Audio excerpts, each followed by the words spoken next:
The Philippines is a wonderful country all on its own. If you ever have a chance to at least travel out to the country, I assure you it's full of friendly people, good food, good experiences, hidden gems. I assure you it's full of all these different experiences that you'll never get to experience anywhere else. Maybe you're confused about what to bring and what to prepare for before traveling to the Philippines. Well, today I just want to cover 6 possible things that you need to consider before traveling to the Philippines, so let's get started. My name is Paul Mabuhay, and welcome to our channel, Joanna and Paul. If you like more content like this and you want to see more, please like and subscribe below. The first topic I want to talk about is money, particularly money in the Philippines. There is a cash app in the Philippines that's being regularly adopted, and that's GCash. It does have its limits, and not every place supplies GCash, but if you do want to get around, especially in the Philippines, you do need cash. You need to hold on to cash, and you need to know a little bit more about it. If it's your first time traveling to the Philippines, you're going to need to consider how to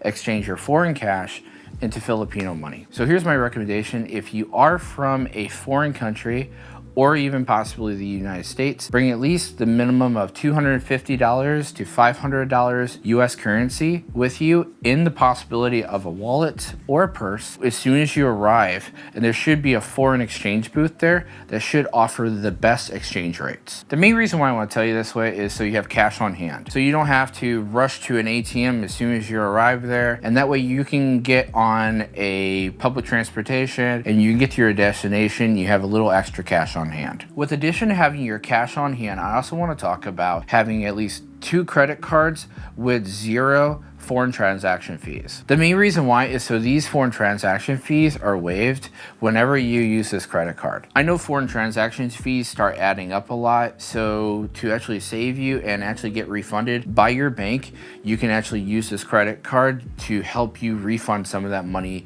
when you're overseas. Another thing a lot of people don't mention is putting a travel notice on your credit and debit cards when traveling overseas. You just go to your local bank, or you can even possibly do it online on your mobile app, and you can actually put in what dates, where you'll be traveling, and when you will be returning. If you do have someone in the Philippines that you can trust, like I do have my wife in the Philippines, you can actually exchange your money in your foreign country and have it transferred from your foreign bank into their Filipino bank. However, I would not recommend that for everyone, and if you don't actually have that ability, I recommend using a remittance app, but you're going to pay for extra transaction fees. Now, there are many different remittance apps out there that you can possibly use, but my 2 best recommendations are either Remitly or Western Union. That's just my personal recommendation. I have no affiliation with them, but I recommend them because I've used them, and my preference is Western Union, but I know a lot of people have used a lot with Remitly and found it also trustworthy. Now, how much money would I consider for you to bring to the Philippines per month? I recommend the possibility of bringing either $1,500 to $3,000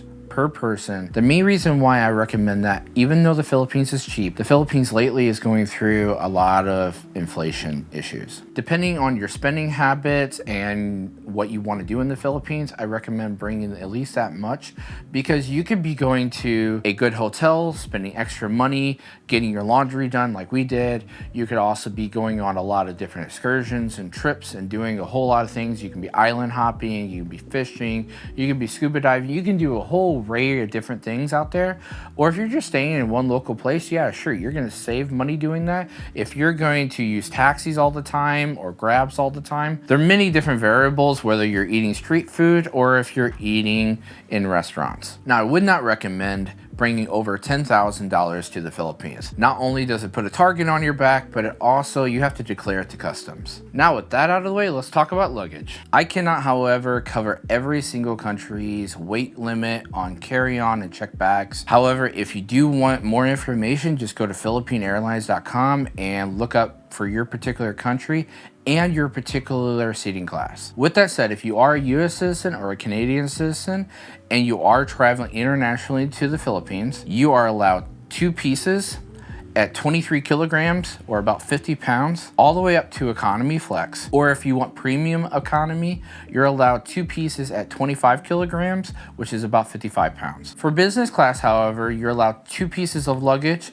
for about 32 kilograms, which is about 70 pounds each. Now, if you are traveling domestically in the Philippines, If you are doing economy super saver, you're not allowed any bags. However, if you're doing economy saver to economy flex, you're allowed 20 kilograms. And if you're doing premium economy, that's 25 kilograms. Business value, you're allowed 30 kilograms, and business flex is about 35 kilograms. Now, if you are traveling internationally to the Philippines, I recommend getting a carry-on luggage. Carry-on luggage, it will save you a whole lot of pain and issues. You can roll this thing around throughout the airport. It's really beneficial. There are 2 different sizes for carry-on, so I would at least recommend at least getting the domestic size for carry-on. The international carry-on size is a little bit bigger, so watch out for that. Then, bringing a small backpack. Usually for your luggage, you can fill this full of clothes, and for this, you can use this for all your personal items. Usually internationally, but not domestically, you can bring also 1 extra small personal item. Usually it's like a small purse or something, or a fanny pack, or even the possibility, like this is a really small camera bag. What's my recommendation about packing for the Philippines? I recommend at least bringing 7 days worth of clothes and a small luggage like this, and you at least use packing cubes. These particular packing cubes, I will go ahead and I will put my recommendation down in the video description, but these ones are really cool. They come in various sizes.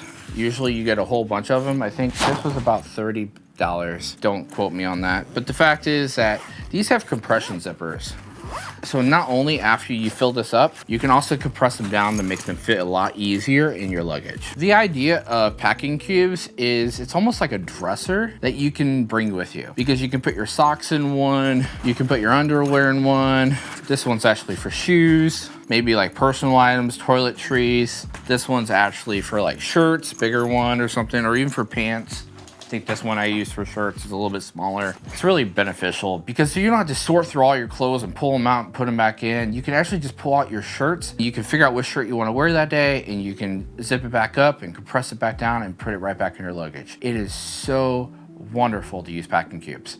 I swear by them. Also, I don't have one right now. I don't know where I put it, but I do have a zip-up laundry bag. I don't know where it is right now, but I'll put that down in the video description as well, so you can pick up one of those for yourself. The next thing I want to talk about is accommodations, so let's get to it. With accommodations, you got about 3 different, maybe 4 different choices if you know someone in the Philippines to stay with, but usually it's resorts, hotels, or Airbnbs. If you do have someone to stay with, like my wife, she's a Filipina, she's from the Philippines. I actually had the liberty to stay with her and her family while we were not traveling. But my best choice is to possibly get an Airbnb over resorts or hotels. The main reason why I'm choosing Airbnbs over hotels and resorts is typically not only are they cheaper, they're cleaner, they have better accommodations. Usually the pools are beautiful, I swear. Fully stocked kitchenettes.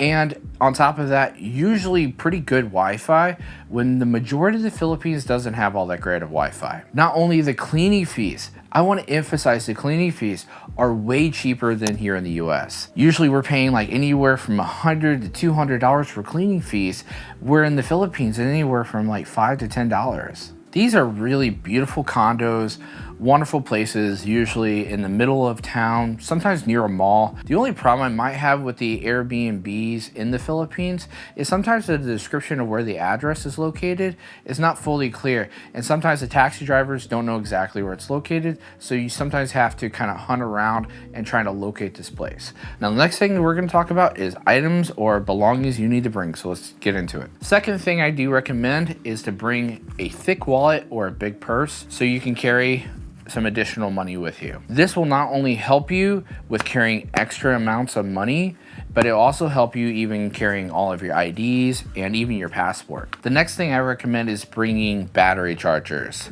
The main reason is because when you're on that plane, either heading to the Philippines or even domestic flights or even traveling around the Philippines, these are gonna come really in handy. I know I had trouble charging my phone on the plane going to the Philippines, and these really saved me, especially when I was on the Philippine Airlines plane heading to the Philippines for about 14 hours, and I downloaded a bunch of movies to my phone because I didn't have any Wi-Fi. I wasn't able to charge my phone. These came in handy a lot. Also, I recommend these battery chargers to be rated for 220 or 240 volts. The main reason why is because here in America, we rate everything for about 120 volts, but in the Philippines, typically most plugs are rated for 220 to 240 volts. Now you might ask, do I need a special adapter when traveling to the Philippines to plug in my devices like my phone, my laptop, tablet, or something like that? Actually, no. The Philippines has a very unique plug, and I'm going to show it right here for you to see. But I do recommend this.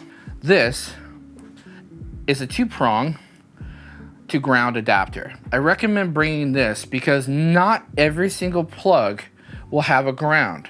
So I recommend possibly picking up one or a couple of these just so you can have that ability.